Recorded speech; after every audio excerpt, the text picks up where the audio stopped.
ഇന്നത്തെ എന്റെ recipe perfect ആയിട്ട് എങ്ങനെ വാനില സ്പോഞ്ച് കേക്ക് ഉണ്ടാക്കാന്നുള്ളതാണ്. നല്ല അടിപൊളിയായിട്ട് ഉണ്ടാക്കിയെടുക്കാം ഗ്യാസിൽ തന്നെ. ആദ്യം ഒരു പാത്രത്തിൽ 4 മുട്ട എടുക്കാം. ഇത് നന്നായിട്ടൊന്ന് ബീറ്റ് ചെയ്തെടുക്കാം. കുറച്ചൊന്ന് ബീറ്റ് ചെയ്തെടുത്ത ശേഷം ഇതിലേക്ക് 1 കപ്പ് പഞ്ചസാര ചേർത്ത് കൊടുക്കണം. ഞാനിവിടെ 4 മുട്ടക്ക് 1 കപ്പ് പഞ്ചസാര 1 കപ്പ് മൈദ ആ അളവിലാണ് എടുക്കുന്നത്. ഇപ്പൊ 1 കപ്പ് പഞ്ചസാര ചേർത്തിട്ട് അതിനെ ഒന്നുകൂടെ നന്നായി ബീറ്റ് ചെയ്തെടുക്കാം. പഞ്ചസാര ചേർക്കുന്ന സമയത്ത് തന്നെ ഒരു 2 തുള്ളി വാനില എസൻസ് കൂടി ചേർത്ത് കൊടുക്കണം.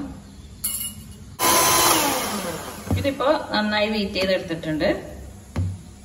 ഇനി ഇതിലേക്ക് പൊടികളെല്ലാം ചേർത്ത് കൊടുക്കണം. ഒരു അരിപ്പ വെച്ചിട്ട് അതിലേക്ക് 1 കപ്പ് മൈദ, 1 ടീസ്പൂൺ ബേക്കിംഗ് പൗഡർ ചേർത്ത് കൊടുക്കണം. പിന്നെ ഒരു 1/4 ടീസ്പൂൺ ഉപ്പ്. ഇതൊന്ന് അരിച്ചിട്ട് ഇതിലേക്ക് ഇട്ട് കൊടുക്കാം.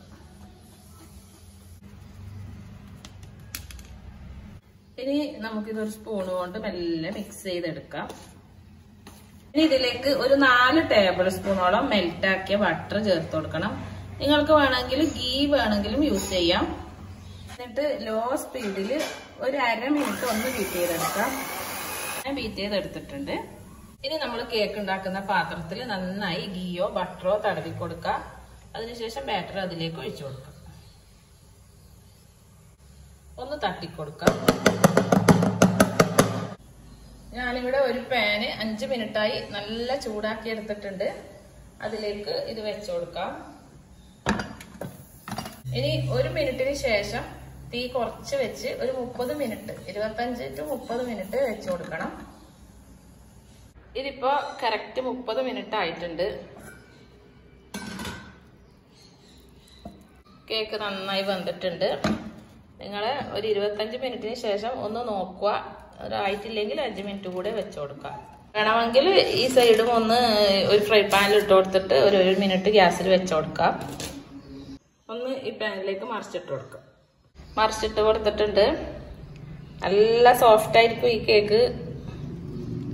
അപ്പോൾ അതാ നമ്മുടെ കേക്ക് ഇവിടെ റെഡിയായി.